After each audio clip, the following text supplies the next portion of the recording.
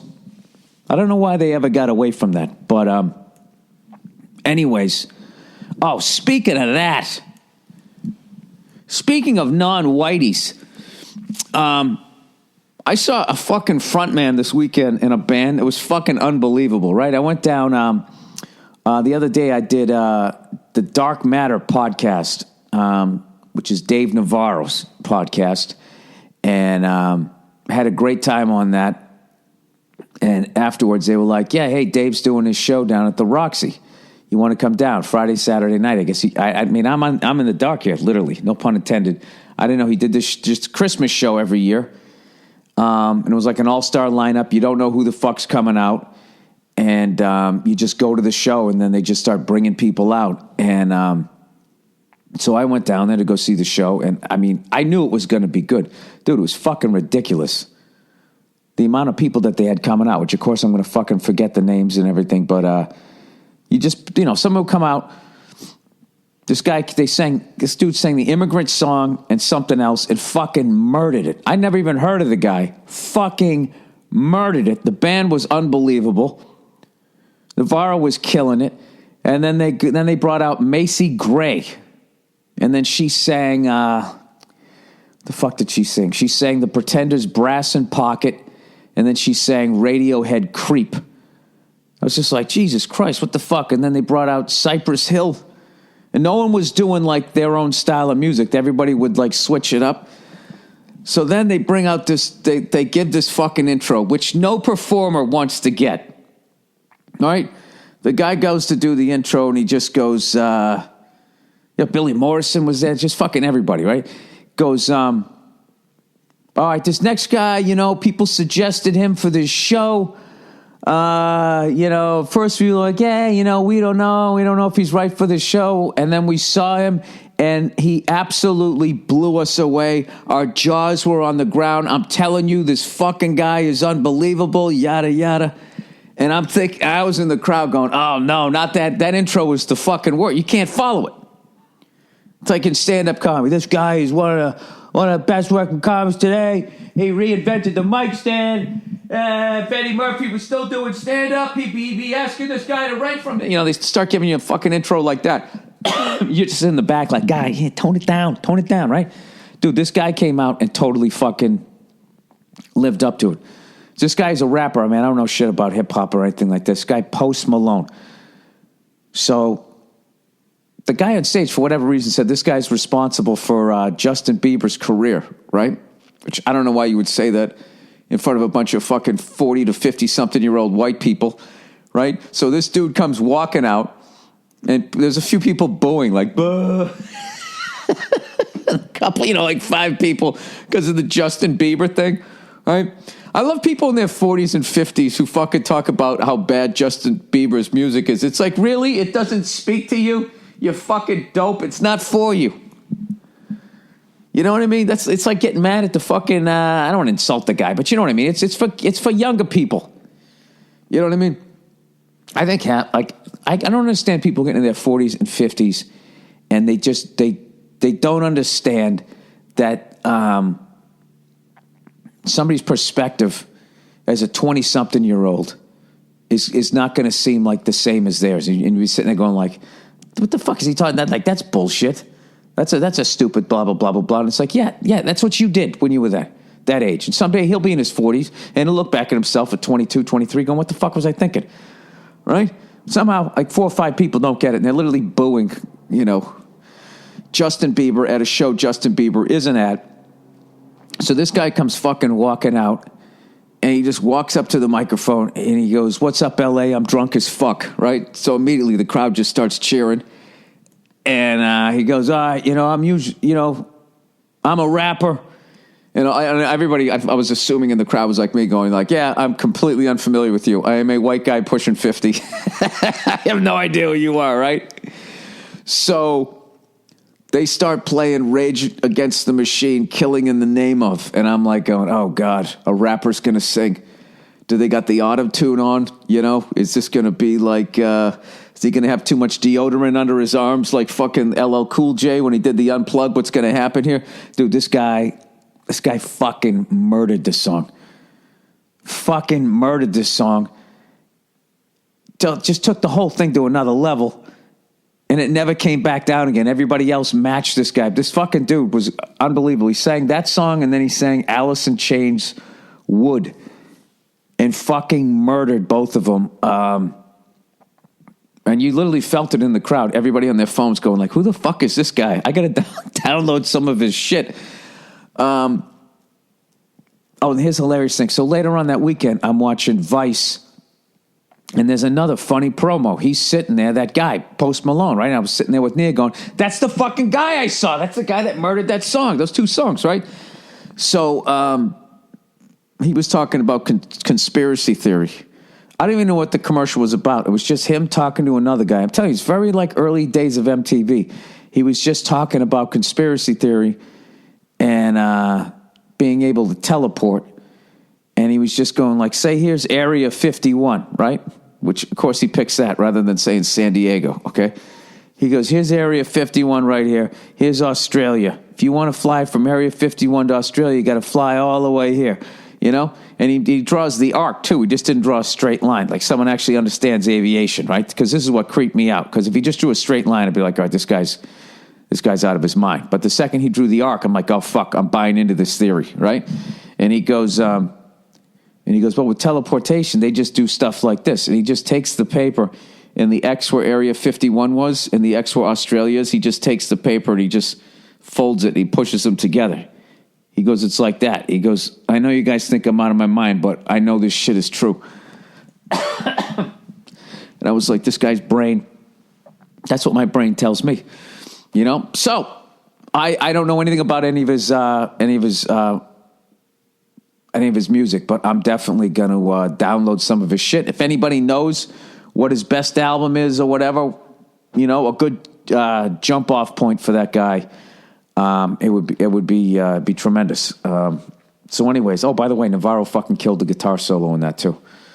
I was wondering how the hell he was going to do it. Now, I don't know if they came up with an effects pedal that made the noise that the dude from fucking Rage Against the Machine, you know, because when he came out, he had all those weird sounds that he made. I don't know. You know, I was in over my head musically about fucking 15 minutes ago, but whatever. And I want to thank everybody at Dark Matter for hooking me up to see that show. It was fucking great, man. Just a great goddamn show. So, of course, I talked to Dean Del Rey, who sees everything. He goes, oh, yeah, man. He goes, I went to that show at like the 5th anniversary. And it was like fucking Ozzy, Lemmy, and Steven Tyler. I was just like, oh, fuck you, man. Fucking, you're never going to beat Dean Del Rey with the fucking, I went to a concert story. Fucking guy's seen everything. So, anyway, so I'm watching this Vice channel. I know I'm just plowing through this shit. Fucking all over the place. And my wife just kept, recording this shit. She recorded something about, like DJs. She recorded something about the fucking kids of those, oil barons or whatever, oil money in Saudi Arabia. So we're watching both of these, right? The DJ thing, is just something I'd seen before. They're showing how much money that they're making in Vegas. And it was funny. They were actually asking a couple of them what the future was. And a few of them understood it, and a few of them were just like, yeah, it's never going to end. It's like, dude, at some point you're going to be the Bee Gees in January of 1980. It happens to all genres of music, and the so few bands figure out how to do it, how to age gracefully from one era to another. And like I was saying, I think I was talking about that. I can't remember what fucking podcast it is. You have to, I don't know how to do it, but somehow you have to, your music has to age with you so you don't look like a fucking moron. Like Justin Bieber has got to write some fucking middle-aged shit when he's in his middle age, because he can't be singing about whatever the fuck he sings about. You know what I mean? It looks stupid at 40. you know, and it makes everybody in the crowd feels old. Then you start, oh my God, we're going to die, you know? You just see your mortality when they come out. I remember the first time that I saw that was when, like 10 years ago when David Lee Roth came back with Van Halen, and I went to go see Van Halen. I was like, oh my God, this is going to be fucking great, right? I can't believe he's back. I saw Diamond Dave went on the Eat 'Em and Smile tour. He's gonna be throwing, you know, I'm just thinking he's gonna be throwing fucking kicks and jumping off the stage doing the fucking split, right? And dude, he came walking out on stage, and I swear I was like, oh my God, and like within 5 seconds, I was like, oh fuck, he's old, I'm old, we're gonna die, everybody's gonna die here, and I get like this wave of fucking depression just hit me. You know, until I really realized, like, wait a minute, like, you know, guitarists and drummers don't get old. I mean, they do, but like, you know, they can still fucking, you know, if they have a technique or whatever, they can still fucking shred. And I forgot that Eddie and Alex have been playing together for like 50 fucking years, and they were unbelievable. The singer has it the worst because your voice naturally drops. And of course, everyone from my era actually fucking sang. You know, not to shit on Justin Bieber, but when I was watching that DJ thing on the Vice channel, they fucking, he shows up at some pool party, you know, where everybody's fucking, you know, turning their cameras around, doing selfies and the peace sign and the duck lips and all that shit. And he shows up to sing his song, and he's just clearly fucking lip syncing. He's not even trying to do a good job, and everybody's freaking out. There was a few times like, he took the mic away from his mouth, pointed it at the crowd, and you could still hear him singing. And nobody gave a shit. There was no band. There was nothing. And all these YOLO douches were going fucking nuts. It's like, how is that acceptable? I don't know. That shit makes me feel old. Like back in the day, if you ever got caught, Milli Vanilli, the whole fucking... He Milli and Vanilli'd his whole fucking way through that. Nobody gave a shit. 20, 30 fucking years earlier... You know, I guess it's because those guys technically never even sang on the track. I don't know. Everybody's doing fucking commercials now. I mean, it's just the whole thing has just changed. You just do whatever you want. You don't have to sing. You can fucking, you know, you can lip sync your way with your hit song through a commercial for fucking Underoos. And it actually equates to more album downloads, evidently. I should just be sitting on a porch right now, watching young people walking by, yelling at them. That's what this podcast is just slowly becoming. So anyways, I'm watching that channel, and the next thing Nia recorded was this thing about it looked like those same guys that I saw when I was in London, the Middle Eastern dudes who fly on a cargo plane, fly in all their fucking cars with this same ridiculous rap, you know? Or maybe it's a paint job. I think it's a wrap that they put on there. You know what I mean? They got like the fucking, it's like that mirrored finish, like those three people in Shanghai now with the gold suits. They'll do that to like Mercedes and all that. Well, when they're back in their country, another status symbol is to own a like endangered species or exotic animals, as they call them. And these fucking guys, they owned like... cheetahs and lions and tigers. It was the most disturbing fucking thing. And I'm not even coming at this in like a PETA way. I just sat there going like, dude, that is a fucking lion. You got it on a leash? And these things kept, you know, they'd have their friends over and they'd sort of lunge at them, and then the friends would jump out of the way and be like, whoa, whoa, ha, ha, ha, like laughing. It's just like, if you saw how big these fucking things were, it's just like, they could like sort of like at 30%, like bitch slap a refrigerator and the thing would tip over and go flying across the fucking room. You know what I mean? And these guys are fucking with these things. So this fucking lady goes over there, this white lady, making white people look fucking stupid as shit. She's like, she fucking goes over to this guy's goddamn house. He's got a giant fucking lion. All right. And he goes, well, or a tiger or some shit. And he goes, all right, we'll get you comfortable. We'll let you play with some smaller ones first. So she's playing with these little ones, and immediately I said, I wouldn't fuck with that. A long time ago, I was on Opie and Anthony. They brought in a baby tiger, one of those little white ones or some shit. And they asked me if I wanted to hold it. I was like, no. The thing was upset. It didn't want to fucking be there. And I've been scratched by a house cat. Fucking killed. Right now, all it got me with one goddamn claw. Went right down my forearm. I had to put all this shit on it so I wouldn't get some sort of goddamn disease. And I'm looking at this cute little baby tiger or lion, whatever the fuck it was. One of those Siegfried and Roy ones. The Mariah Carey one where it's all fucking white, you know?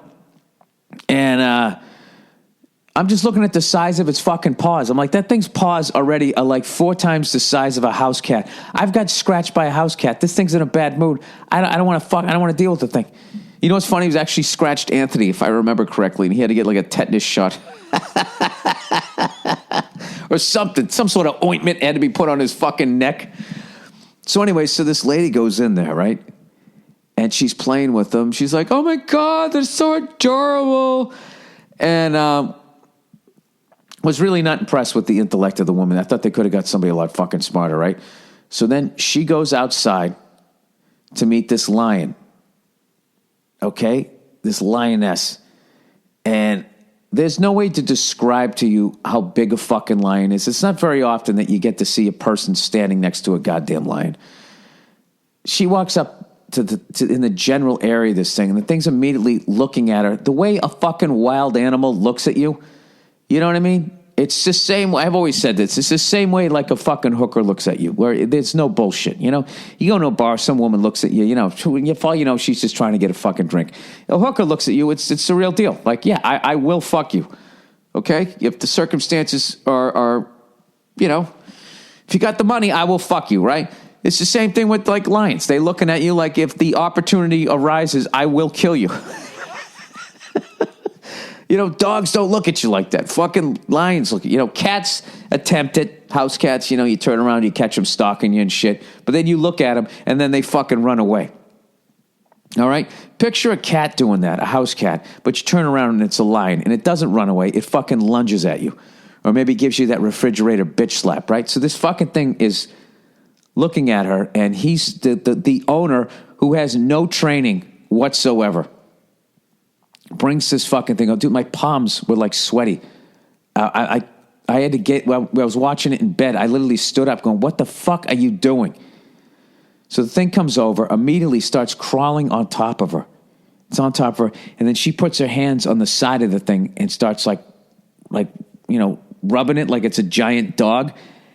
And all I remember was that there's that YouTube video of that stuntman who worked with bears, and he had brought some sort of relative in there who wanted to learn how to work with bears, and he told him to keep his hands down by his side. And the bear came up and like stood up on its back legs, put its paws on the dude's shoulder, and he instinctively put his hands on either side of the bear, which the bear took as like an aggressive move and wanted to fight, and it fucking killed this guy. So she puts her hands there, and I see that, I go, oh fuck, is this thing like a bear? I don't fucking know. And all of a sudden, she got just a little bit scared, and then the thing like collapsed down on her, and it got weird really quick. And then the guy stood up with this rope fucking leash and like quickly tries to pull the lion away, which she does. And this woman gets up like, oh wow, that was like I feel like that was like a spiritual experience. Blah, blah. It's like, bitch, you almost got fucking killed. And then the guy goes, yeah, you got scared and it senses your fear. And then, oh, God, thank God she didn't make any high-pitched noise, like the sound of an animal, like, suffering. You know what I mean? You ever hear, like, a dog toy, you know, when they bite on it, it makes that high-pitched noise? It excites the predator in them. And so I say to Nia, I go, how far into this show before they show us somebody who get killed? I go, I say about 17 minutes. They didn't. It was at the end of the show. And they were just like, 2 weeks after we left. So this fucking woman, basically, the housekeeper comes in. All right? She didn't fucking do anything. She's not like these fucking guys who, for some reason, like, it's just total, like, male ego shit, trying to outdo the other fucking rich guy down the street that they get these things. They don't know anything about the animals. They fucking... At least that's the way it was presented. They didn't know shit about the fucking animals, and then they were like, no, the thing has a better life living here. It's walking around in a fucking cage. You know, it's like, dude, would you want to walk around in a cage? I mean, you could always get knifed. You could get killed. the same way an animal couldn't in the wild. It's a fucking lion. Who's killing a lion other than another human being? So anyways, this fucking housekeeper came in and she got mauled by these fucking lions, and they bring the woman in, and the guy tried to say a dog did it. And they were like, these injuries are a little more than a dog.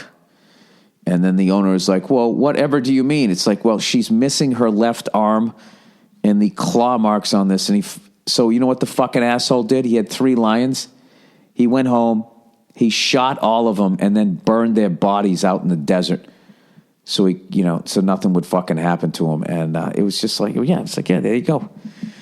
There you go, fucking inevitable. They had like cheetahs. This guy's riding in a fucking 6-wheeled Mercedes with a fucking cheetah.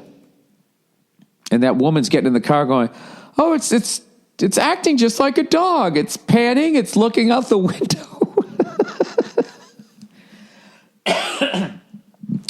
Maybe they had to get somebody. I'm not saying she was not a smart person. She just wasn't very aware of the situation, I feel. And I just kept hearing, like, it was back in the day, like 50 Def Jam comics did bits about how white people fuck with wild animals. And so in a way, I'm like, oh, this is good. For once, it's not white people being idiots with wild animals.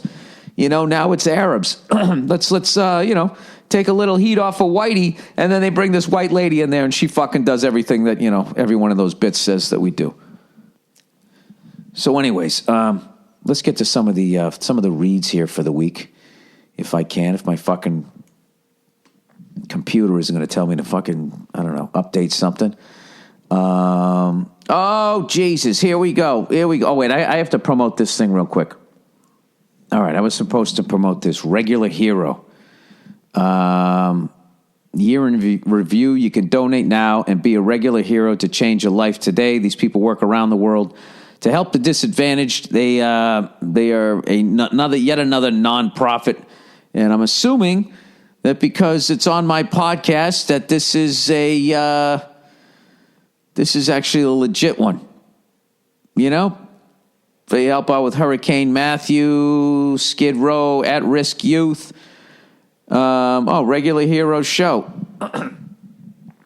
Oh, fuck, I've done one of these. Oh, this is Steve Simone thing, right? The Regular Hero show has been a great fun and awareness raiser thanks to comedians Bill Burr, Gabriel Iglesias, Dane Cook, Daniel Tosh, Chris Hardwick, Chris D'Elia, the world famous Comedy Store in the Improv. Yeah, this is actually a legit one. In a world where so many of these nonprofits are a complete horseshit, this is actually a legit one, which is a very nice thing. Because everything's a fucking nonprofit. Like, you remember that lady from a couple months back?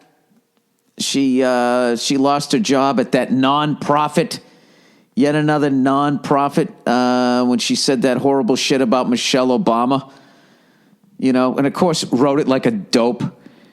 She said something like, it will be so refreshing to have a classy, beautiful, dignified first lady in the White House. You mean that trophy wife? What, because she wears a red blouse, all of a sudden she's fucking, a better person? She wrote, I'm tired of seeing a ape in heels.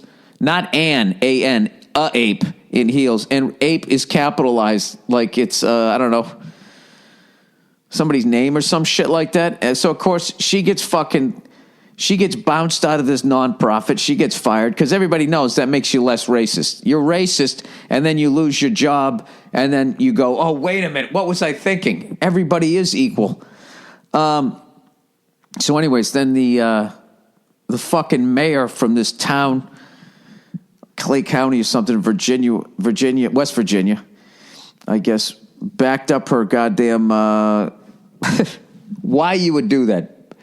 Even if you were racist, you'd think you'd be smart enough to keep your fucking mouth shut. This person co-signed on what the other person said, and then the mayor had to fucking resign. So anyways, they fired the first lady who said it from the Clay County Development Corporation nonprofit. They're a corporation that develops shit, but it's not for profit. Well, let me ask you this. How is this woman not homeless? I don't get how you work for a nonprofit and you're not homeless. If there's no profit, how do they pay you? This is what all corporations do. I'm in business with a certain corporation that claims a $90 to $180 million loss a year, and the people I work with are buying mansions out here, redoing them. I don't know how that works. That's actually a different thing, because they're not considered a nonprofit. They're considered a business entity, and if you don't show that you've earned any money, then you don't have to pay any taxes. So the corporation does it, but then everybody draws a salary. Now you have to pay taxes on the salary that you drew. But however, if you just say you're not making a profit, you don't have to pay any taxes. And I would think that all that extra money that you didn't pay taxes on, you then just disperse amongst your employees, right? So rather than making $1 million a year, you make $2 million a year, and then you pay taxes on that, right? I don't know how it works. I'm too stupid to figure out how that shit works. But for the life of me, I looked up this nonprofit trying to figure out what the fuck they do. I can't figure it out. So anyways, they fired this fucking lady, and then like a month later, they just reinstated her.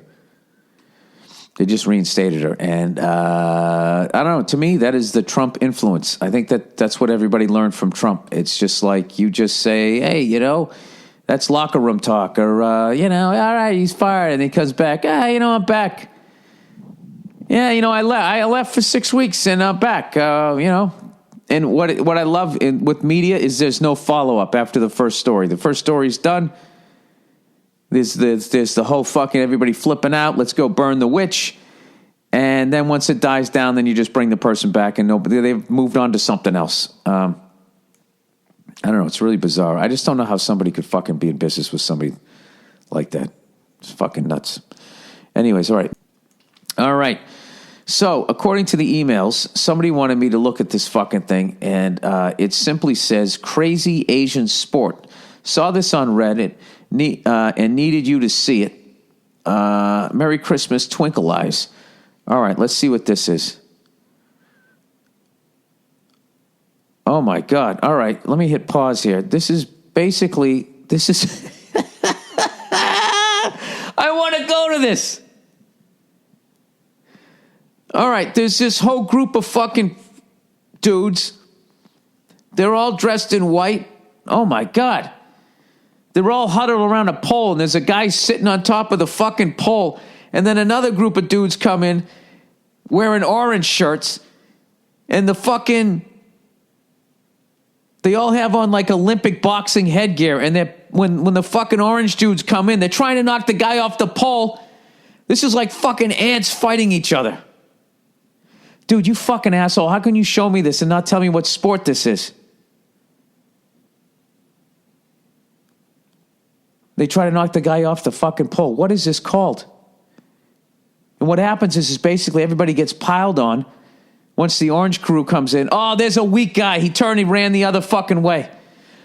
They start jumping up on top of each other. Oh, my God, I would be so fucking claustrophobic. It's basically like a rugby scrum if you could throw fucking punches and you climb. And just imagine a rugby scrum, and rather than the ball, one of the rugby dudes was sitting up on a pole, and they're trying to fucking knock him off. Wow, dude. They're just kicking each other in the face. I swear to God, How the fuck did I get so lucky to be born in this goddamn country where they at least pretend to give a shit about your well-being and your life? That is a fucking hardcore sport. You know what? Hats off to fucking Asia right there. I would love to see them try to get this. Is barbaric. Try to do it in our country. Like everybody's listening from America. My country, I should say. This is barbaric. This is promoting violence against people with different kinds of shirts on. I mean, I don't even understand. What is the purpose of this? Can you please tell me the name of that sport? Am I ever going to get over this fucking cough? I haven't smoked a cigar in forever. I'm getting 8 hours sleep. Not really. Nia's tossing and turning every fucking minute now. I literally, I sleep in bed for like half the night, and then after a while, I just end up going upstairs, and I fall asleep, I'm going to do the same thing, like, when the baby comes. I'm just going to be, when the baby cries too much, I'm just going to be like, you know what? I can't deal with either one of you, and I'm going to go upstairs. And I'm going to put on an evening gown like Mariah Carey and and lay here with my fucking diamonds on. I don't know. Maybe it's just for the show, but I just look at it. It's like this person is out of there. At some point, has just completely lost touch of reality. There's something about that. When you get like backup dancers and they're all hanging on your every word and they literally want to be you, like there's no way to keep yourself tethered to any sort of fucking reality. All right. Advice, age, different story. First of all, did I talk about everything I wanted to fucking talk about this week? Let's talk about how you guys doing with your cardio.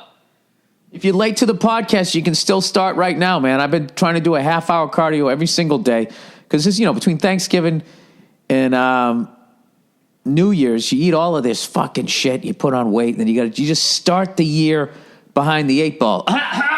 Behind the 8 ball, right?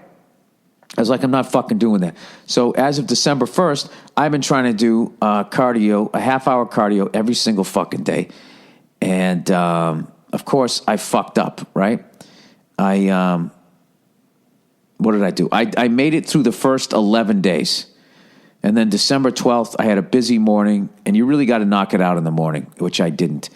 And the day got longer and longer, and then I came home. Nia was watching some fucking TV, and she was just like, I need comfort. And I was just like, all right, acting like I was a good husband rather than like, I don't want to get on that fucking elliptical again. So I missed a half hour on the 12th. 13th, I did my half hour. So I had 12 out of 13 days.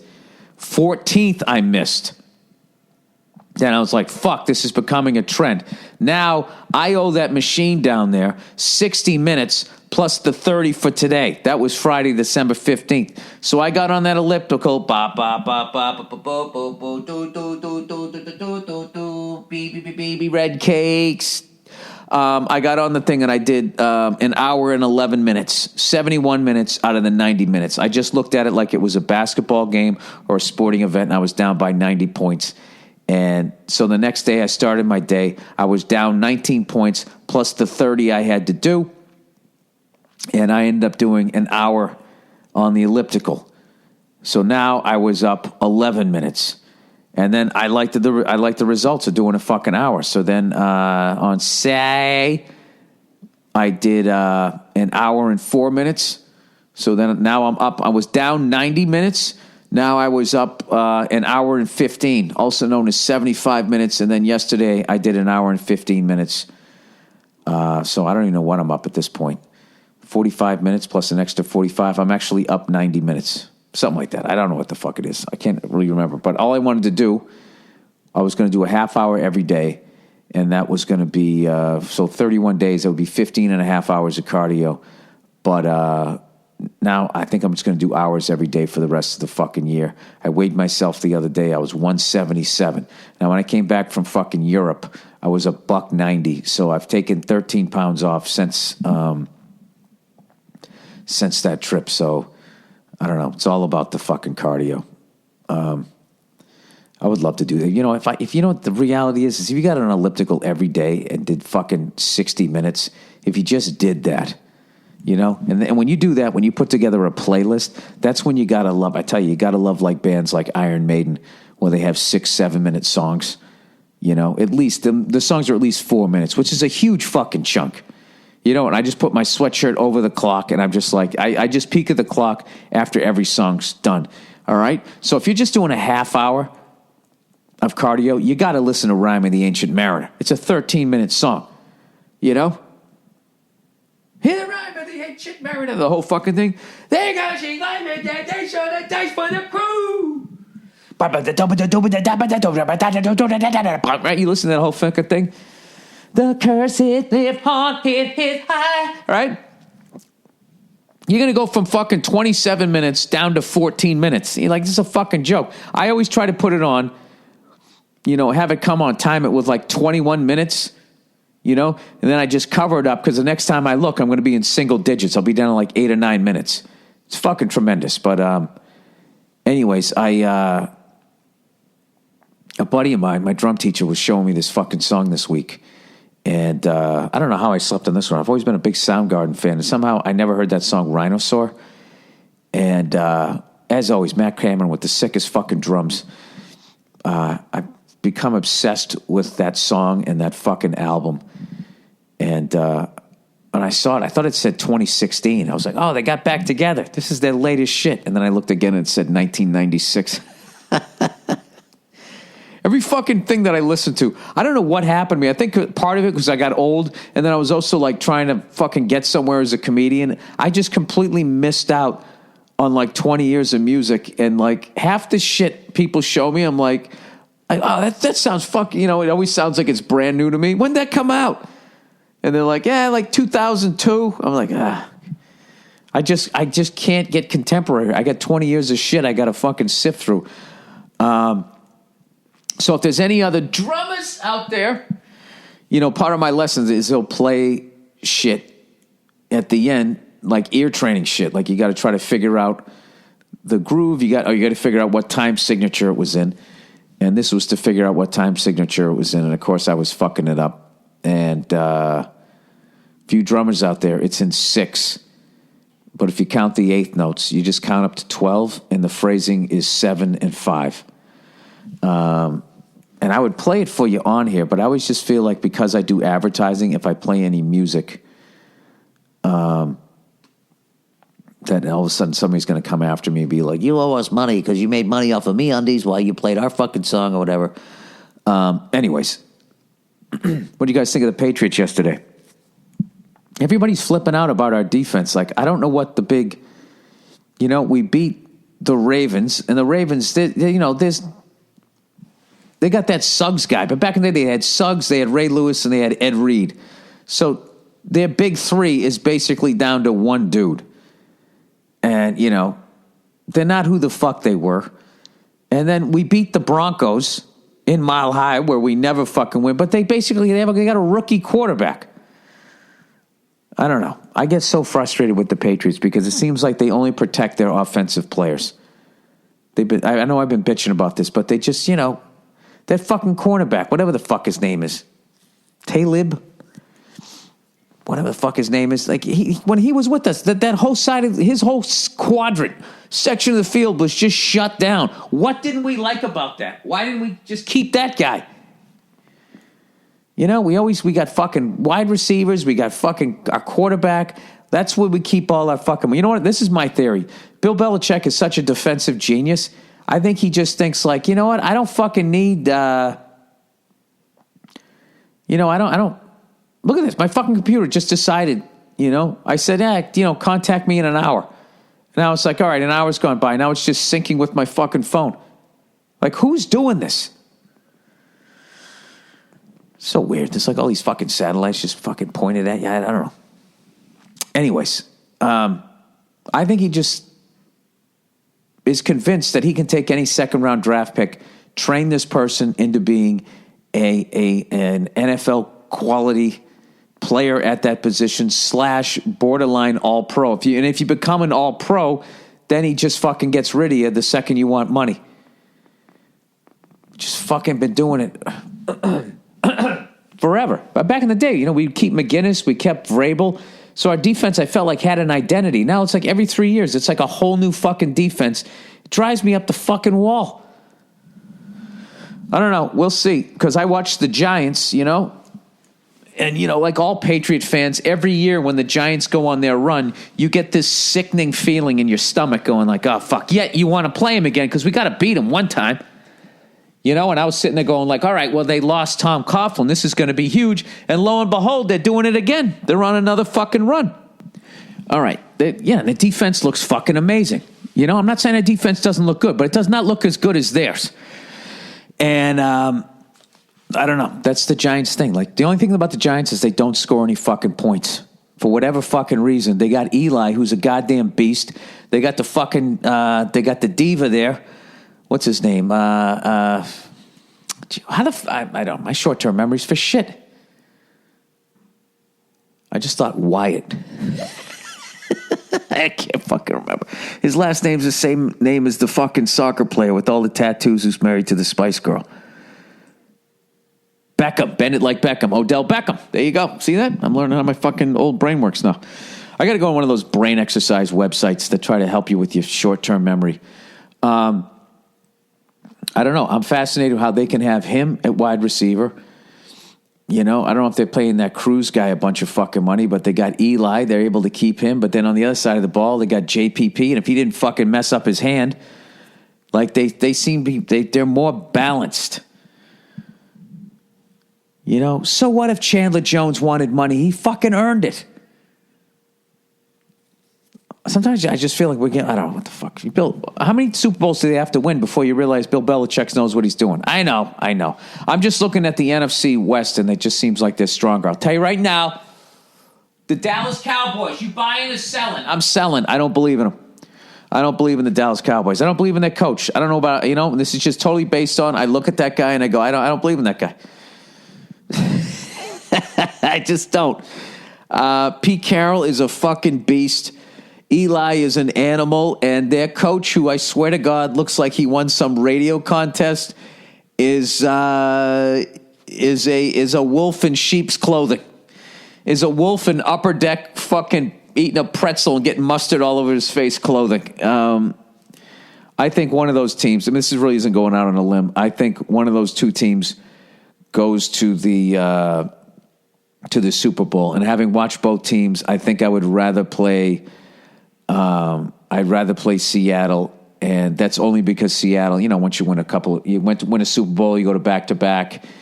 You know, they lost too many guys. Not to say that they couldn't beat the Patriots. They already fucking beat us this year, but we'll see. We'll see. I never fucking believe in my team. You know what I mean? I don't know why. I always just see the fucking, you know, why are we doing this? Why are we doing that? So anyways, we shall see. But be nice to play the Giants again and finally fucking win.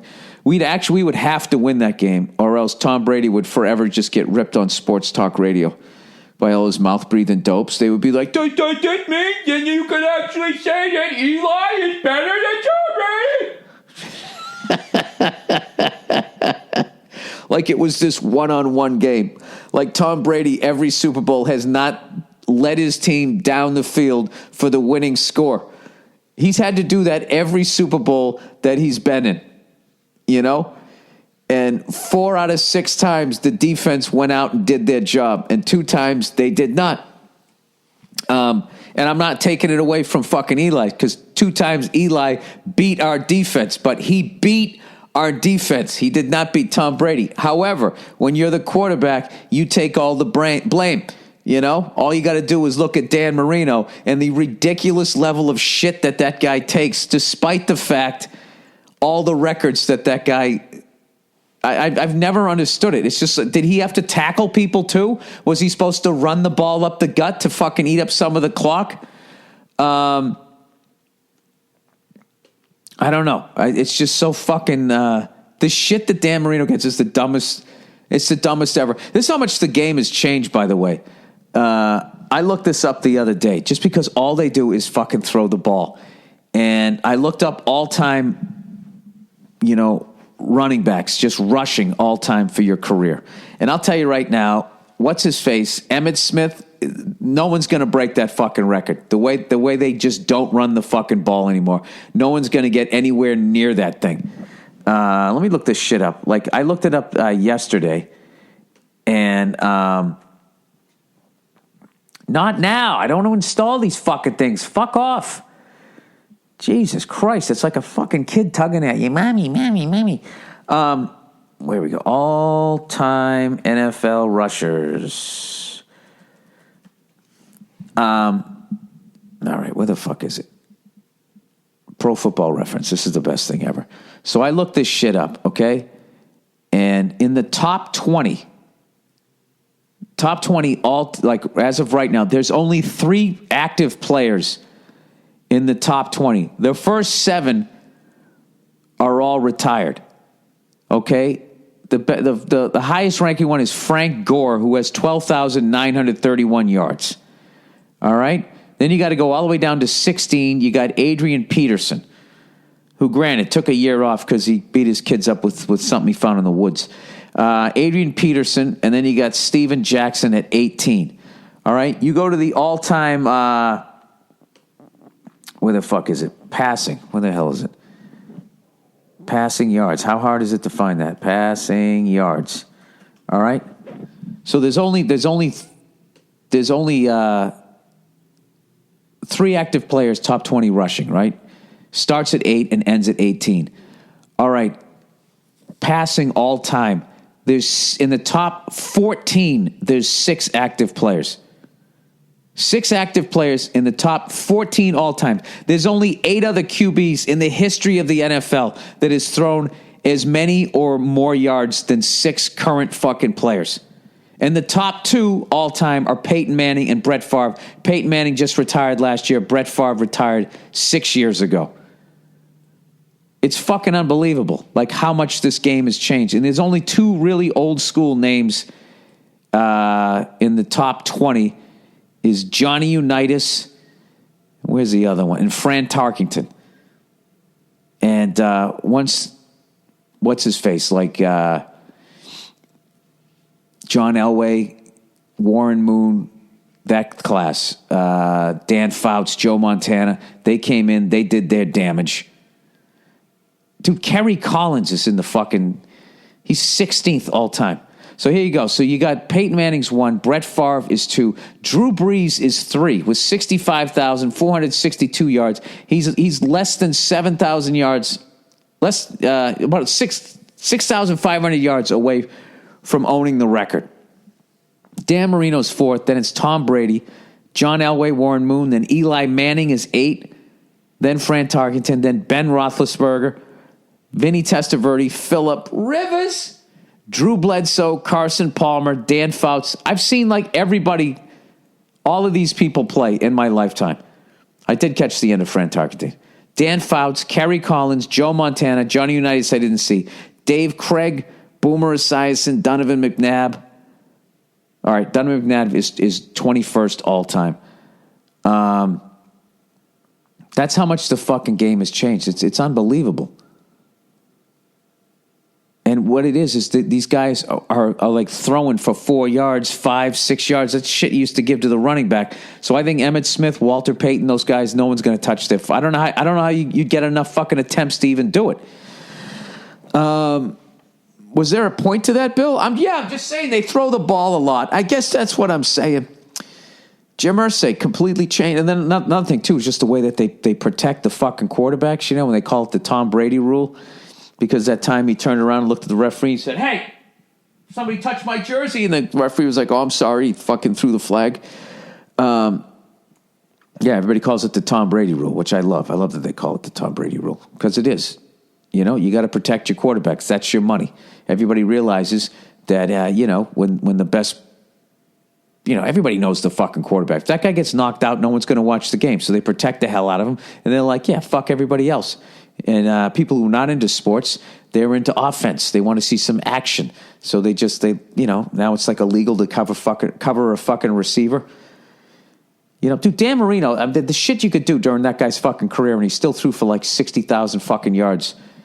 I don't know.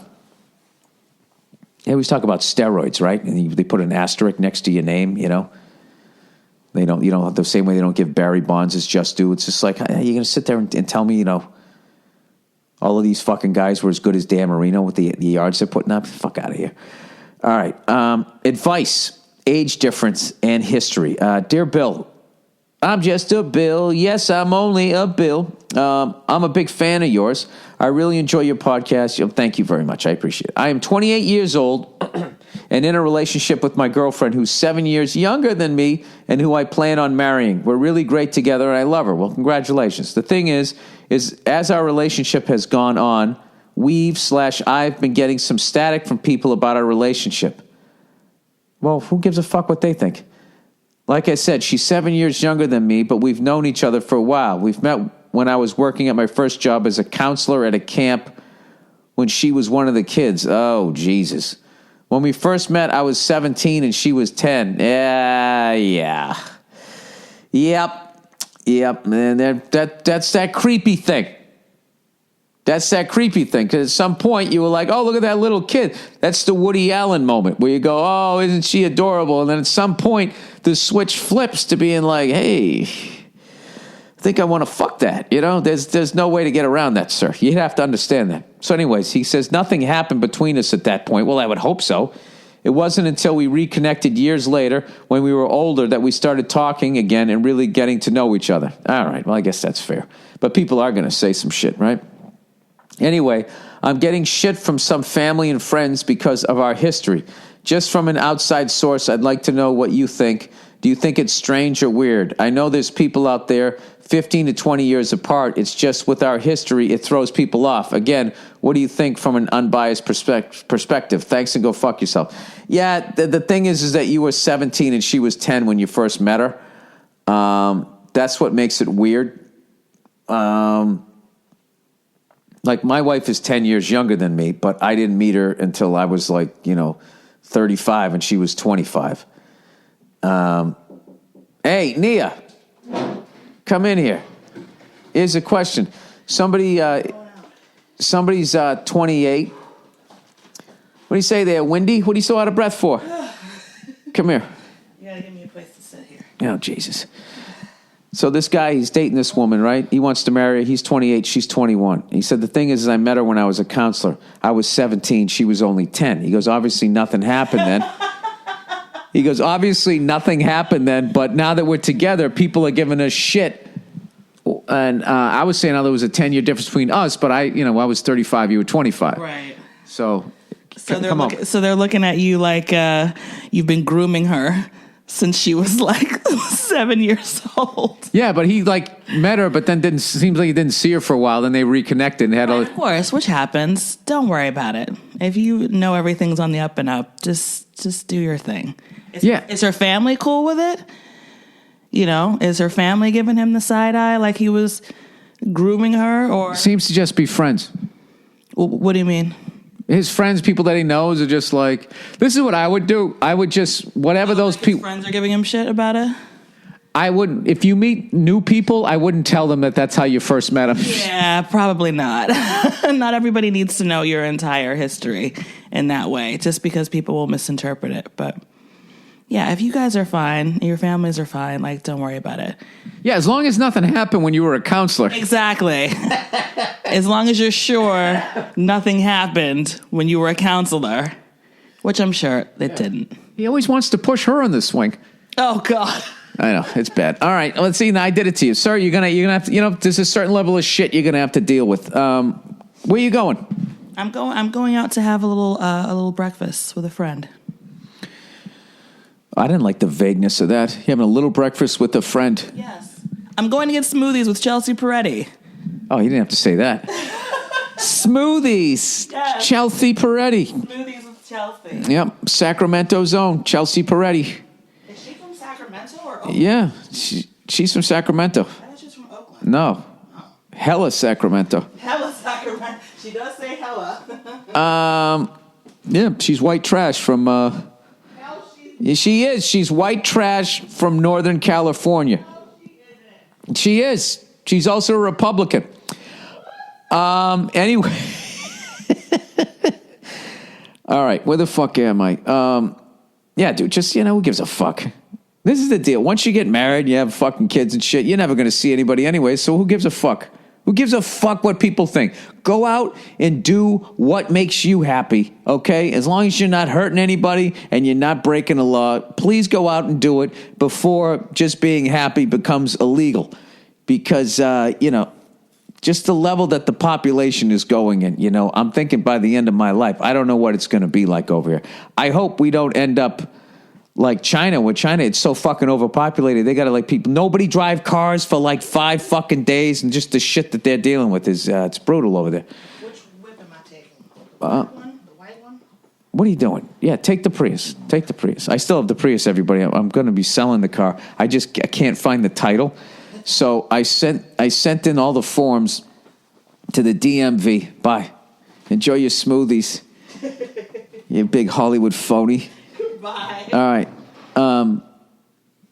So I sent it in to the local one, and I fucked up. Not only did I send it to the wrong DMV, I wrote, for some reason, 2017 on the check, so they thought I was trying to pull a fast one. So then I end up having to send it up to fucking Sacramento, so I'm waiting for that thing so I can finally get rid of that other fucking car.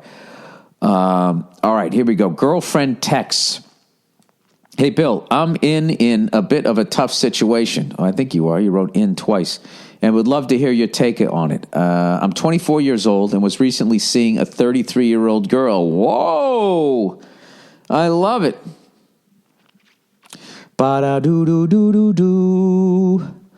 Come and rub my fucking balls. You are fucking 9 years older. For about 6 months. Within the time span, I cheated on her twice. I told her about it, and although she was upset, we agreed to get back together and start over anew. Everything was relatively fine until last week. I went to her house before she got off of work to do some work on her computer when I noticed her text messages opened. Uh-oh. Mac computers are usually linked to a person's phone, so I was able to see all of her texts. I'm sure you know by now where this is going. Oh, Jesus. Since she has gone through my text before, I figured I would take the same evasive liberty. Well, you've fucked around on her twice. I would think that she would be doing that. I found a particularly strange thread from someone named Lauren, whom I found out was actually her ex-boyfriend, and she had it in her phone in a woman's name. Oh, God. They were sexting back and forth, talking dirty, and exchanging pictures. I also found out she was sending him videos of us having sex. What the fuck? What the fuck? Whoa. Dude, I don't think that's legal. Is that legal? Wait, how does that work? If you consensually let somebody... If you didn't know you were being filmed, I don't think that that's legal. This is what I do know. I'm not a lawyer, and I have no idea what the law is. All right, let's continue. I confronted her on it, and at first she minimized the entire situation, saying it wasn't really that big of a deal. Since then, we've been going back and forth arguing. You know what? You guys are both, not ready to be in relationships remotely.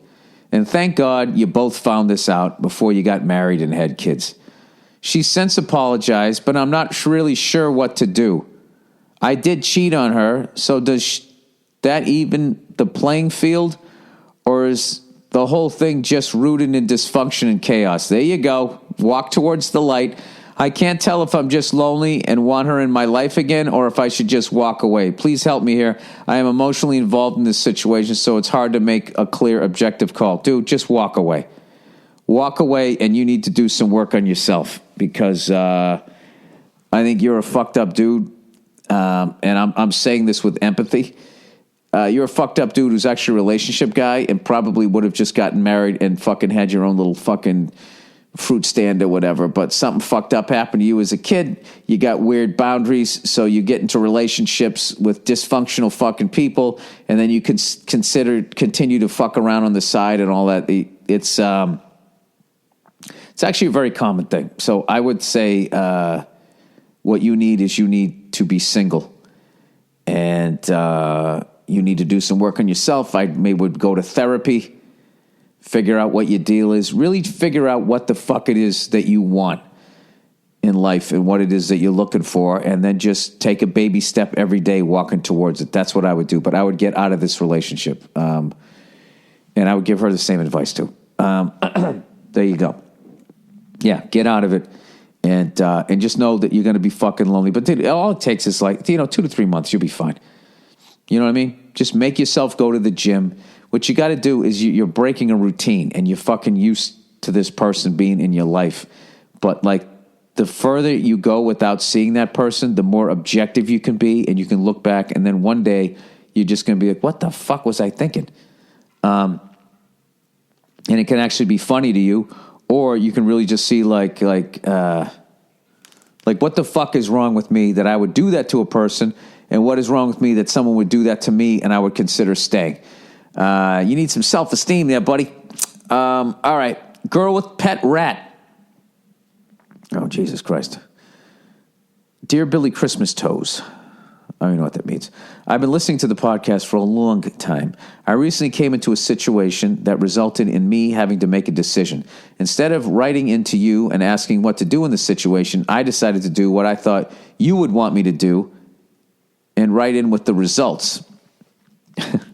Dude, don't base your life on what the fuck you think I would want to do, but this is already interesting. Last month, a girl I had been dating got a pet rat. Oh, boy. Got a pet fucking rat. Okay. Is it Angelina Jolie? Didn't she have a rat? I don't know if she has Billy Bob's blood around her neck. We had been dating for about 4 months, and it was going well. I would say that if we were together about 6 months, I would have moved in with her. We really clicked. Well, she got a pet rat, and I wasn't down with that. Not because I had a problem with a rat in a cage, but her taking the rat out of the cage and holding it while we watched a movie. Bill, I can barely even stand a cat on a lap because I don't trust them. So I voiced my concern, and she laughed them off, and ended up being a bigger argument and eventually came back around to the rat. I told her it was me or the rat. She said she'd rather me... Oh, you missed a word here. She'd rather have me, I guess. Except there was a long pause and some serious thought. I really like this girl, and honestly, if my devotion ever came down to choosing between her and anything short of family or friends, would she or any girl ever accept that? Dude, you're so emotional, you're skipping words here. Probably not. They'd say bail on the guy who's not sure if he'd choose you or something that potentially spreads diseases. Anyways, that's what happened. Merry Christmas to the Burrs. Yeah, but what you're doing is she loves that rat, and you're making her get rid of something that she loves. So there's going to be, I guess, a pause. I don't know. I think that it was really bugging you.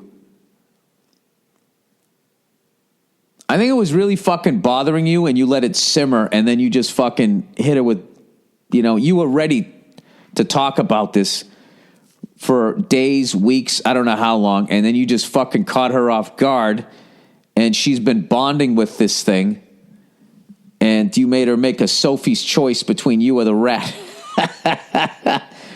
Which, I gotta tell you, I don't know about that move. You could have easily just said, listen, I respect the fact that you like a rat. Okay. You know what the first thing I would do is I would look up life expectancy of a rat. All right? And I don't mean someone that snitches. Because I think everybody, even I know at this age, as white as I am, that snitches get stitches. No, I'm kidding. All right. Life expectancy. What do you guys think, huh? What's the over-under here? How long can a fucking rat live? I'm going to say they live 6 to 8 years. If this was The Price is Right and I was the last person to fucking, I would say 6, but I'm going to say 8 years. Life expectancy of a rat. 2 years. Dude, it only lives for fucking 2 years. All right, this is what you say to her. If she hasn't got rid of the rat, come back and say, listen, I know you love that fucking rodent. Here's the deal. The thing's only lived 2 years. All right? I plan on being with you in 2 years. Can you do me a favor? Make this be the only rat you ever have. All right? Okay? She agrees to that thing. And then just put parameters. When I come over and we're watching Sleepless in Seattle, I don't want to have a threesome, if you know what I mean. Just keep it in the fucking cage. When I'm not here, you want to roll around the floor, get yellow fever, whatever the fuck you want to, whatever the fuck rats do. If you want to do that, that's fine. I just, I don't want to fucking deal with the thing. You could have done that, but, you kind of made her, what's she going to do with the rat now? Like, how do you get rid of a rat? Is there like a fucking adoption agency? This is going to make me feel bad about my dog again. Which is, of course, been brutal. I'm not going to talk about it. All right. Yeah, you just let the fucking thing go. Do you know those lions? Once those people have those fucking lions and tigers and cheetahs for a long enough time, they can't release them back into the wild because they don't even know how to fucking hunt anymore. You know what I mean? That really blew my mind. They don't know how to hunt anymore, but they can murder a fucking housekeeper I mean, it's just, how the fuck do you have that in the house? There's no fucking way. This was in Kuwait, by the way. I don't know why I said Saudi Arabia. Kuwait, exotic pet deaths. Let's see what we got here. Lions, tigers become problems. Pets in Gulf. Big cat killings, maulings. Big cats escape. All right, here we go. This is 2014. This is a website you want to go to. Big cat rescue. All right. Big cat killings, maulings, and escapes. 2010s before. Lion attacks on humans. Here's a video. Do I want to watch this? Is it weird that I root for the fucking animals? Oh, Jesus Christ. All right. Dude, look at those things.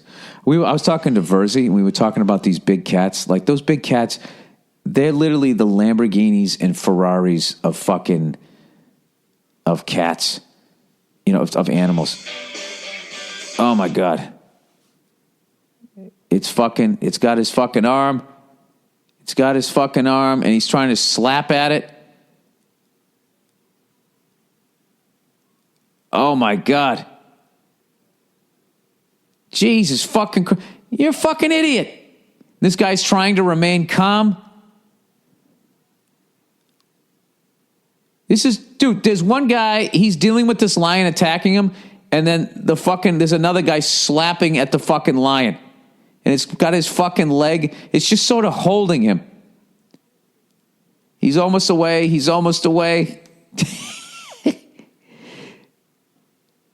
Oh my God, he's fucking got him again. Dude, you should have got the fuck out of there. Get the fuck out of there. And this guy, he's still staying in the fucking cage.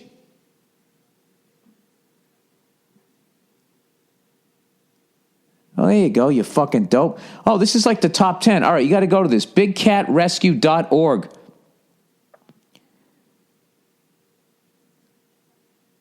And this is another guy. He's getting fucking bit by this goddamn thing. It's weird, man. When they decide that they're going after somebody, like the other guy can just totally be like, the other guy's like the friend in the bar going, come on, man, you don't need this. You don't need this. This thing is just going after this one fucking dude. Lion attack number 8. All right, he's petting the back of the thing. He's petting it. It's a fucking lion, and then boom. Oh, it's got his arm. I've seen this one. It's got his fucking arm. Ugh. Now his friends are pulling. It's a tug of war with this guy right now. And the other guy is funny. He tries to hit the lion, but he's too afraid to go near it, so he keeps hitting his friend who has it in his fucking mouth. Wow. Lion attacks hunter. I've seen this one. I don't like that one because they killed the fucking lion. Oh, Jesus Christ. You know what? I got to be honest with you. What you don't see in any of these fucking videos is women that own fucking these things. Guys are just such fucking dopes. Anyways, all right, that's the podcast for this week. If you guys missed last Thursday's podcast, you got to tune into it. Rich Scheidner, man. This guy gives you basically a stand-up comedy history class. He's one of my favorite guests I've ever had on the podcast. I could have talked to him for like 2 hours. You have to get his book. It's about his life as a stand-up comedian. Was it Walking Through the Ashes of Stand-Up? My Life as a Stand-Up Comedian. You got to get the book because, he started to tell me the first time he did the Tonight Show, he had a little baggie of cocaine in his fucking pocket. He said the next time he did it, he did a joke about heart attacks, and Johnny was really nervous about having a heart attack because he smoked and hated him. And they made sure that he stayed in the fucking dressing room. They're like, you're never doing the show again, and blah, blah, blah, and all this type of shit. It's fucking, the book is amazing. But you got to listen to the podcast. I have the links and everything. It was last Thursday. If you're really a fan of stand-up, it was just effortless. It was one of the fastest hours I've ever done on the podcast. Totally fascinating. Please check it out. It was from, what's today's date? I don't fucking know. It was last Thursday. God damn it, Bill. Let's see. Thursday, 11, 12, 13, 14. Was it the 15th? Ah, Jesus, Bill. Come on. Can you get your shit together here? All right, 2016.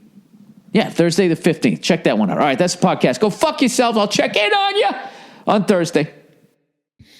What's up, everybody, and welcome back to the Anything Better podcast show, NFL edition for week number 16. How the hell are you guys doing? You got your hosts here, Paul Verzi, Bill Burr. We got the Greek Freak.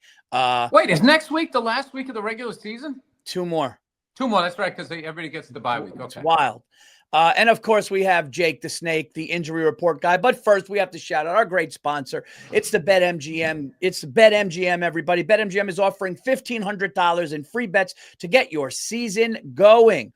How do you get this offer? It's 4 easy steps. You download the BetMGM app to your device. Use code Burr, B-U-R-R. Very simple. You sign up and you deposit at least $10 in the BetMGM Sportsbook account. You place your first wager and you receive up to $1,500 in bonus bets if the bet loses. If the bet does lose, your bonus bets will be available once your initial wager is settled. Also, they have the first touchdown. What you do is you do a prop bet on a player in any game that you think is going to score the first touchdown of the game. If they don't score the first touchdown, but in fact score the second, you will get your stack of cash back. There you go. Bet responsibly. Have a good time. Bill, how the hell are you doing? I just went for an old man walk, Paul. Nice. I got my steps in. Nice. I go the other way, Paul. I go the other way during the holidays. People balloon up. I fucking start losing weight. Nice. I sit in the corner. I don't talk to anybody.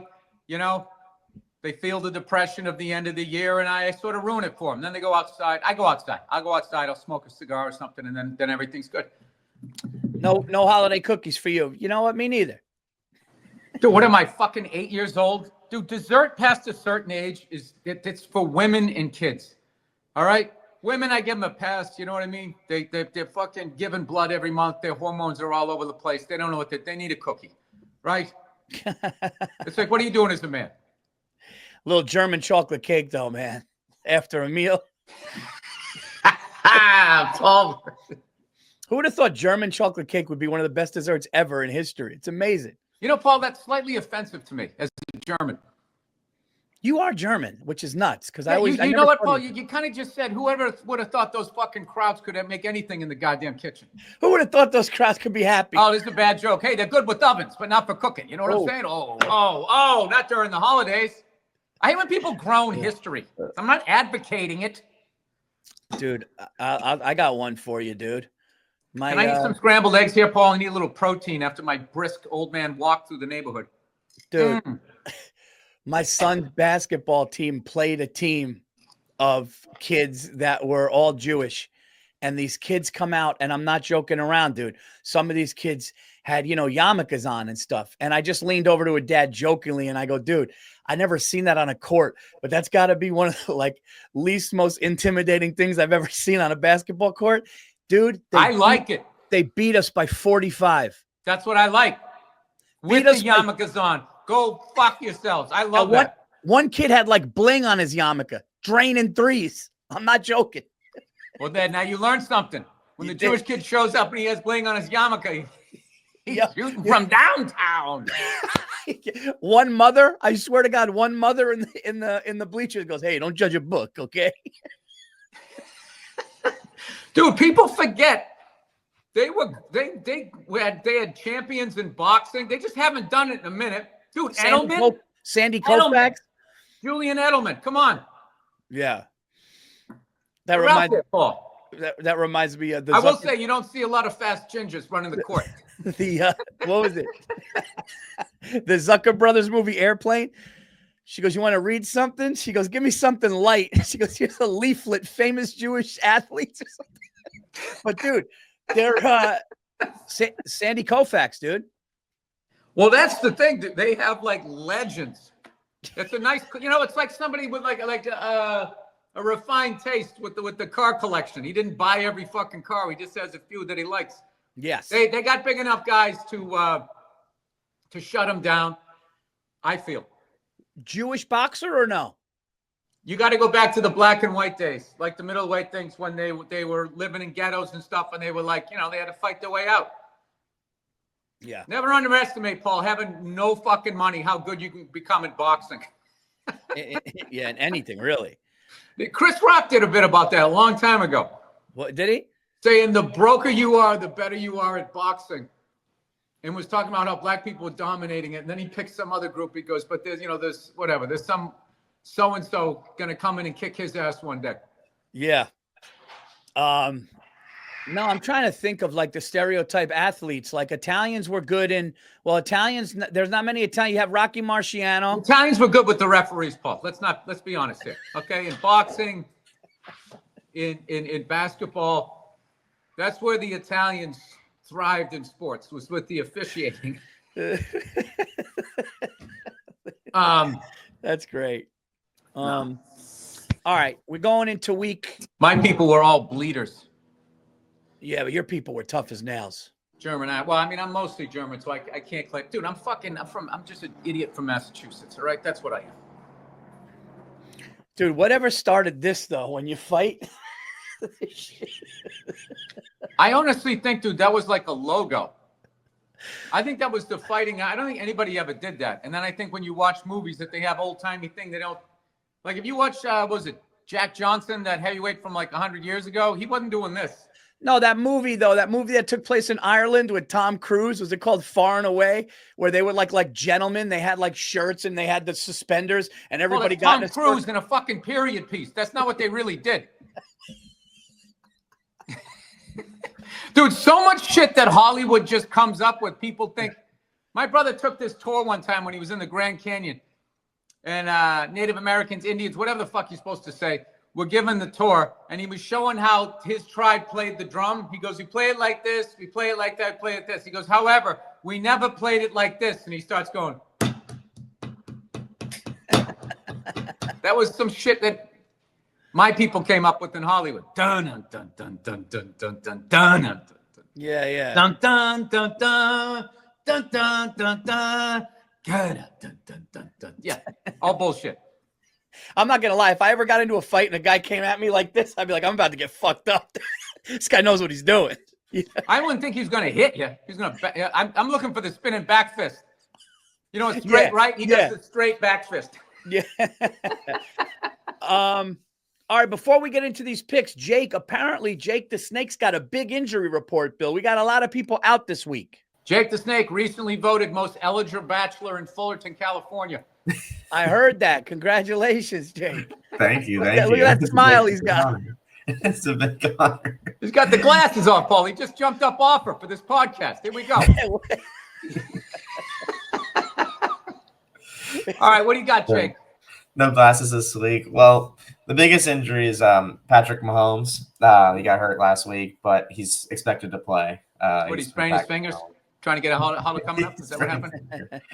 Yeah. It was just the ankle this time. And then he had that a few years ago, right? Yeah. They thought it was gonna... What's up? Is that the same injury from a few years ago? I don't think it's during as the serious. playoffs?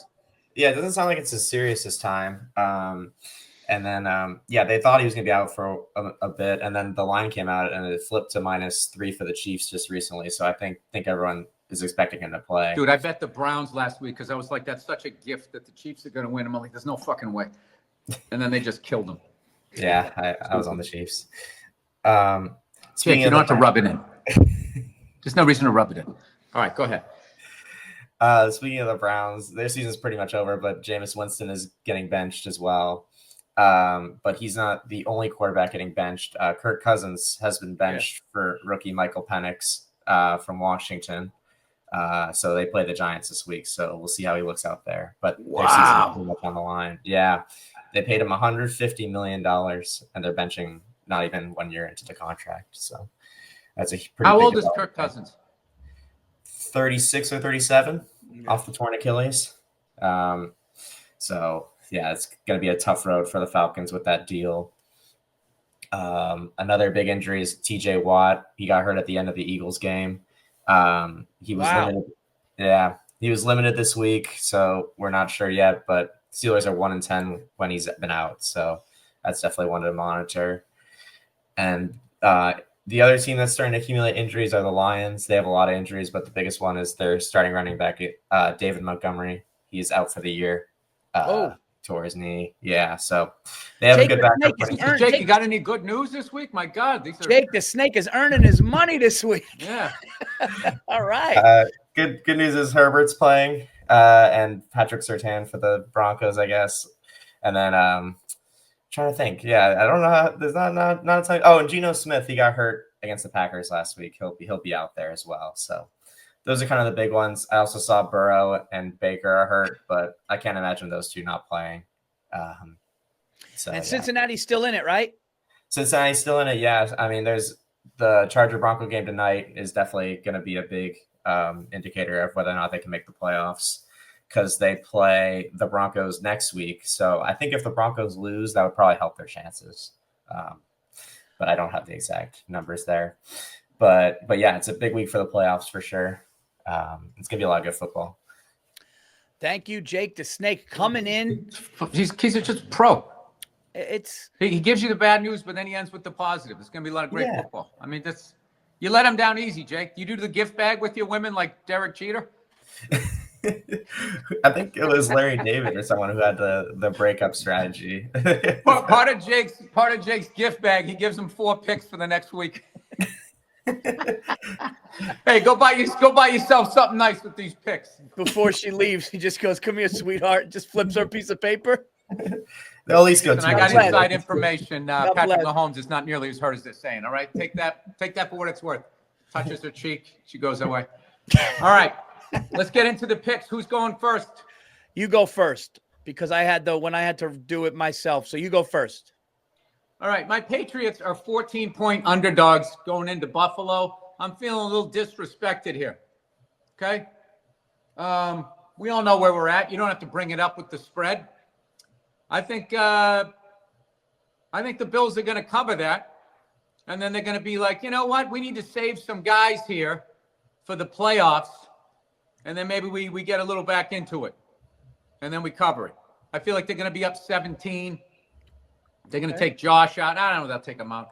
Paul, I got to be honest with you. I don't know what I'm talking about. I'm taking the Patriots, getting 14, going into Buffalo. I like that. You get a lot of points. It's a lot. Yeah. All right. I'm going to take Watt not being in is just such that's Watt not being in is tough, dude. Bo Nix is playing good. Shit. I don't like this week. I like this week, Paul. I like it, but then I don't because it's too obvious. No, Paul, you said you didn't like it, and then I said I liked it. Don't jump on my I like it. You didn't it's like say what you're feeling, Paul. Find your voice on this podcast. It's like she's pretty, but then she's crazy. It's one of those weeks. If that makes sense. It's like she's pretty, but it's late. Lights are coming on, Paul. Why is she still here? Why is she single? Why is she still? Here's the best one. Why is she talking to me? Hey, that one I understand. Okay. All right. You know what? My initial thing was to go with the Texans getting 3.5. And I'm going to take the Texans getting 3.5 from the Chiefs. Paul, who's going to argue with you? I mean, look, I don't like, it's the 0.5 point is why I'm doing it. Let's take the Texans to keep it close. That's my first. All right. I like it. That sounds fun. You know what? I'm going to take the Raiders. Oh. -1. You're playing the Jaguars. Both those teams are in a bad place. Who's the Jags' backup quarterback? Bubby Brister? Mac Jones.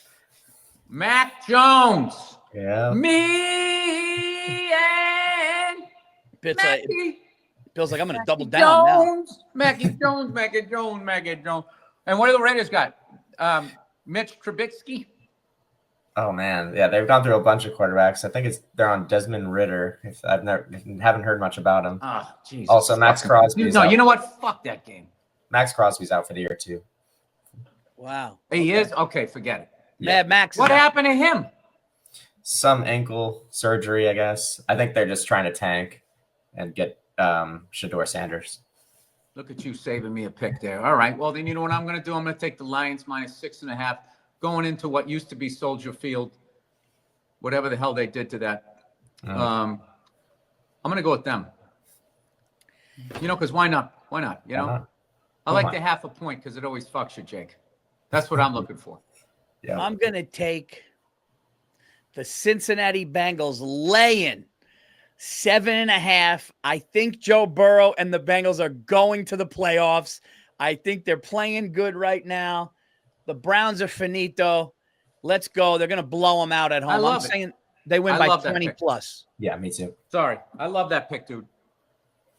I wish I saw it. Wish I saw it for what it was. I'm going to take the Rams laying 3.5 going into the Meadowlands. That's fantastic. That's playing the Jets. I love that pick. That's the better pick. Hey, let's not jinx it over here. No, they look good. That's always happens when everybody goes, "Oh man, that's a good pick." You know, I was gonna the thing fucking goes right down. It goes down. I'll be on that shit. Go! My wife's working out. The Jets, nah. All right, you know what? Shit, little aerobics. Here's what I'm gonna do. Jake, nobody's hurt on the Chargers, right? Somebody hurt always, but we'll be all right. We'll be all right. Oh, that's a true I'll fan. Be careful with that pronoun. We'll be all right. His heart's in this one. It's true. We got Herbert out there at the end of the day. They need the win. They need to win. They got to bounce back. They got to win by 3 at home. The game's tonight. I'm going to take the Chargers to bounce back tonight and beat the Broncos. All right. You know what, Paul? I'm feeling a little dangerous this week. Uh-oh. You know? I don't know what it is. Just feeling like I need a little confrontation in my life. Hey, the bacon was good, all right? Bacon actually wasn't good. So I don't know what we got. It was super thin. And I cooked the shit out of it the other day because I'm used to like the other slices we have. I don't know. It's a little too salty. Wait a minute. You cooked the bacon days ago? No. A few days ago when I first took this package of bacon out, I'm used to a thicker. This shit was almost see-through. So what's good about it is it cooks up quick. But it's even when you dry it off, it just tastes really greasy. But Paul, that's not what people tune in for. They don't want to know about my bacon choices. You got to pound that shit. You got to pound that shit thin. What movie? Oh, come on. Is that Goodfellas? No, Casino, when he's going to the car to get a blowjob with the showgirl. Oh, is that where he's just? The car. You can scoot over, honey. Dude, my favorite thing was when he's just getting rid of Sharon Stone and she's screaming and yelling. And he's just going, all right, okay. All right, be careful. She's like, I'm not afraid to go to the police. I'm not afraid. He goes, all right. Okay. All right, let's see you later. He's like, I really fucked up this time. I fucked up. All right, I'm going to go. I'm going to take the Cowboys at home, getting 4. I hate the pick right as I said it. I just feel like the Buccaneers are going to ease up, if Baker's a little bit hurt. I don't know, Paul, I got nothing. I've been underwater. We finished the script. We finished the script. Congratulations. It the next today and tomorrow, and then we hand it in. Oh, and then I put my freckled feet up, Paul, and I wonder where my fall went. That's amazing. Congrats. Thank you. I think it's going to be, for those of you who liked Old Dads, I wrote it with Ben Tischler again, and we're psyched. Dude, we had no ending. The ending's the hardest. How do we do a fucking ending that isn't cliched or isn't like that's from Hollywood? How would this shit really end but still be satisfying? We fucking walked across the street, had nothing, got a cup of coffee, sat down, drank, talked, and then came back, and all of a sudden it just fucking. That's the best. Down. When you're writing, when you get stuck, go for a walk, Paul. Oh yeah. Let the horses run. You gotta get the fuck out of there. By the way, dude, I saw the last episode of the series episode, the final ending of Yellowstone. Dude, I don't know if it could be done better as far as the ending of something, but to the point where it was so real and realistic of something that comes to an end that I was literally just really sad. I was just sad. The way they did it was fucking amazing. What level sad? Are we talking end of football season sad? No, like packing up your grandparents' house after they died and you're just walking out with the last box sad. That's really sad. Yeah. like a room that your whole life was furnished and you're playing in, and then you just take those hollow steps and it's empty and you walk out and close the door with the last box set. It was, dude, I'm not going to lie to you. You're taking your Dominique Wilkins poster off the wall. One by one, slowly. Yeah. Yeah. Remembering when you pushed those in? But as you're doing it, you glance out the window and rehash playing soccer in that yard. Oh, I mean, dude, it was It's making me not want to watch the last episode. No, but like the way sometimes they want to go out, blaze a fire, just, this was not that. This was like, oh, this is how it is when things end, but still a good episode. So I thought it was fantastic. It's too bad that Taylor Sheridan and Kevin Costner didn't get along, because it would have been good. But the good news is Cole Hauser, who plays Rip, was an amazing character, and Beth, who are together, who was Kevin Costner's daughter in it, Kelly Riley, who was so incredible. It took me like 3 seasons to realize that she was British in an interview. One of the best characters ever. They have a spinoff coming on now on their ranch, and it's going to be great. So I'm excited about that. Anyways, I'm getting soft in my old age. Okay, dude, you show me. It's just a funny line. What? They have a spinoff on their ranch. That's when you know you're watching a cowboy show. That's like the Real Housewives of Cowboys. Instead of going to a different city, they go to a different dude ranch. Oh man, we're gonna ride the horses different here, man. Not like the last ranch. What do I have? One more pick? I think you made 4, Paul. I think Bill may have one more. Oh, what come did you guys? on. Don't No, do that. Bill went first. I went first. Yeah, wait, you went first. No, my bad. Yeah, then I don't know. So well, you just saw there was a rare mistake by Jake the Snake. Rare mistake. Apparently, Paul has one more. All right, so I got. Yeah. Call him Paulie Pick'em. Paulie numbers. Here's a game that here's a flip of a coin. The Dolphins. Paulie the book. The Dolphins are laying. No, the 49ers are laying 1 in Miami. Is Miami eliminated, Jake? I don't know if they're officially eliminated. That was a bad loss last week. That line flipped the night. The Dolphins opened at -1.5. And so I think a lot of people are on the Niners. But yeah, both those teams are.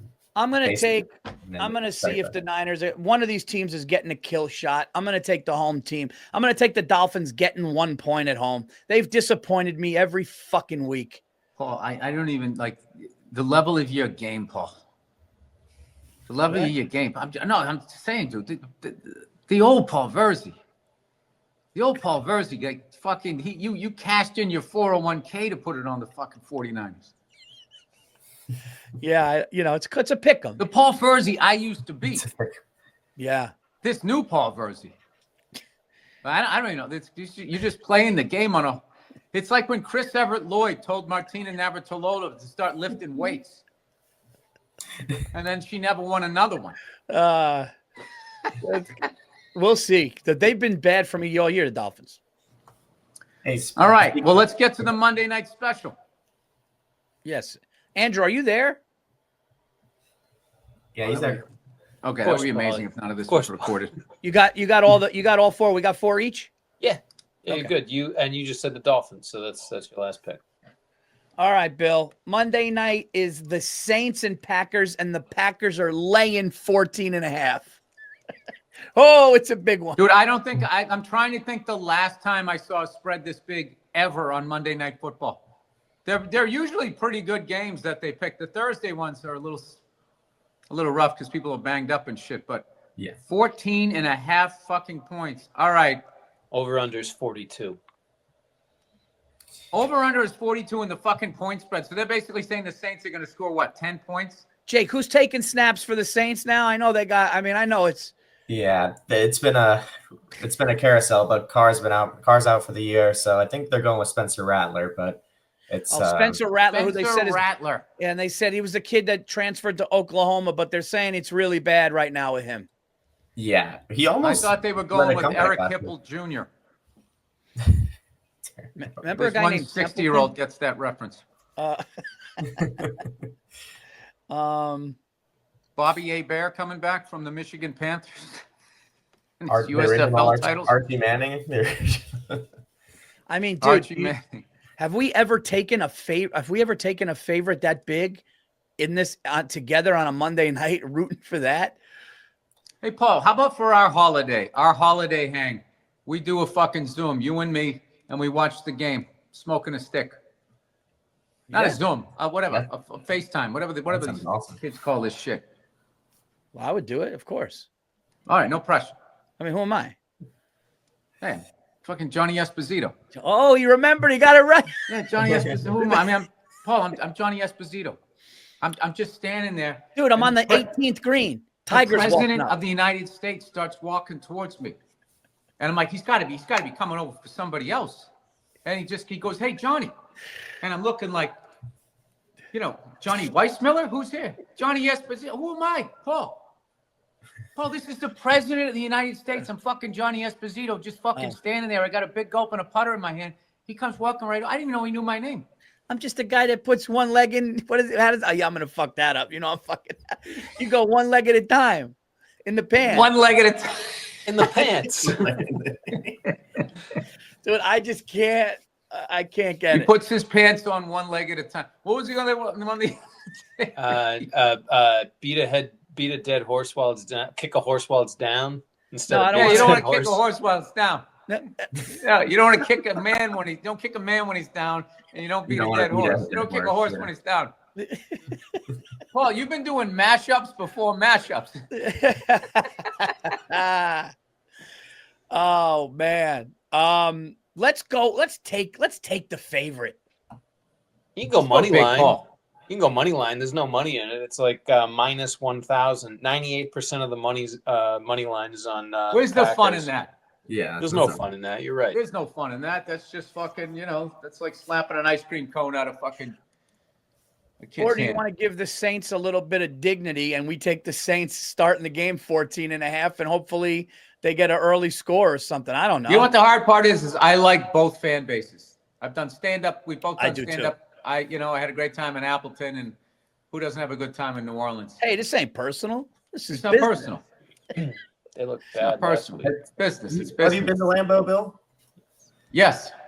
Oh man, There's been I everything. went there one time. I watched a preseason game, Brett Favre versus the Browns. Wow. I got a great picture or something, and then somebody stole my broke into my apartment, and took some things, and I lost original Soldier Field picture of me in it and Curly Lambeau before they added more seats up to the top. Oh man. And Brett Favre was there. It was only a preseason game, and then I was supposed to go to the game with you and Bartnick, and I was doing that movie, so I had to leave.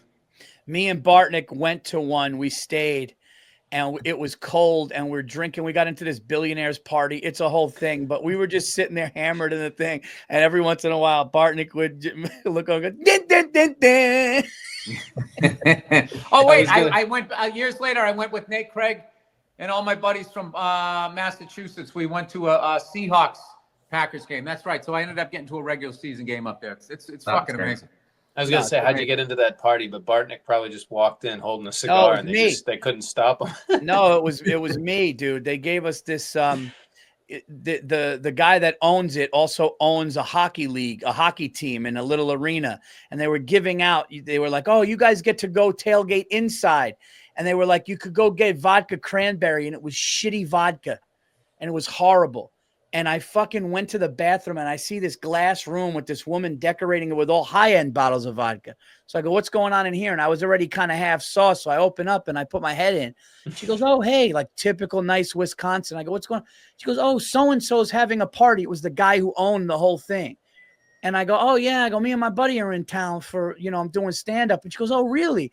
I go, yeah. I go, this looks awesome. She goes, well, if you guys want to sneak in or you come in. And we went in and we sat there. And then the billionaire showed up. It was fun. And then Bartnick hit it off with him. It was so funny, man. It worked out great. Did he call in the hit on Epstein while you were standing there, or did that happen later? That happened later, I think. It would be great if you just heard some fucking billionaire talk. Oh, yeah. No, it was nuts. No, Dude. World War III is next weekend. Not 2 weeks, next weekend. We're going into China. Hey, wait, who's the guy over there with the beard? We'll get him out of here. All right, let's pick the game here, Paul. What are we do you doing? want? Are the Saints going to come marching in? Are the No. Packers going to send them packing? Who do you like? I think I like the Packers to win by 20. Yeah. Jordan Love to just throw it all over the yard. It's their weather. They need the game. Do they need the game? Kind of, maybe for standings, but they should be in the playoffs. Yeah, they're 10-4. They're in the playoffs, and then Houston's a game behind them. Yeah, well, Houston a game behind. They're probably going to try to get some home field. I think we go for the blowout. Let's do it. Jordan Love to throw one. Packers 14.5. What's the over-under? 42. Should maybe take Josh Jacobs. Bill likes the over. I like the over too. And with all those points, let's do that. Let's do Packers over. Yeah, but the Saints going to be fucking anemic and not score any fucking points. That's what I'm worried about. And then they just shut them down. Oh, yeah. Fuck 42. I don't like that number. Let's do something else. What'd you say, Jake? Josh Jacobs to run one in. And he's having a great year. Let's do it. All right. Yeah. Okay. So we'll do the Packers. We'll do Josh Jacobs to score. And we'll do Jordan Love to throw one. Jordan Love to throw one. We'll I probably can't believe make it's week picks 16. a day early next week, since I think next Wednesday is Christmas. So is it Wednesday? Yeah, Christmas All is right, I'll Wednesday. see you guys on Wednesday. Paul, pencil Maybe in that we'll cigar. do it Monday. Pencil in the cigar. If you can do it, you can do it. If you can't, Yeah, maybe we'll do it I get Monday because Christmas Eve, go be with the family. So we're going to have one more show before Christmas. We got one more before Christmas. Christmas more is weeks. Friday, right? Wednesday. Wednesday. The fuck out of here. It's Wednesday. I know. It's Wednesday? What the hell's today? Thursday. Thursday. No, the fucking number. Oh, the 19th. Oh, 19. Oh, I thought it was like the 17th. I know. It's crazy. Oh, okay. All right. Hey, Okay, you've been in cool. the writer's room too long, okay? Oh, dude, believe me. Yeah. Believe me. Oh, Well, congratulations on finishing. That's awesome. I haven't seen Yeah. Bill. I haven't seen Bill without him either coming from or going to a writer's room. Just sandwiched every podcast he's done in the past 8 weeks. So yeah. But it very was busy man. I was going to say it was worth it. I don't know. I'm just happy I'm done. All right, now we have to go polish the script, Paul. You know why, Paul? Because writing is rewriting. Urge Paul to just steer it into a tree. All right. That's All right, it. I everybody, gotta go. that's Happy it. You life. have our picks. You got the Monday night special. You download the app. Use our code Burr, BURR. Put at least $10 in, and you'll get $1,500 in bonus bets if the bet loses. If the bet does lose, you just got to wait for the first wager to be settled. There you go. Have a great week. Enjoy week 16. For myself and Jake the Snake and Bill and the Greek Freak, we will see you guys next week. Gamble responsibly and have fun. Enjoy your families. Happy holidays. We'll see you.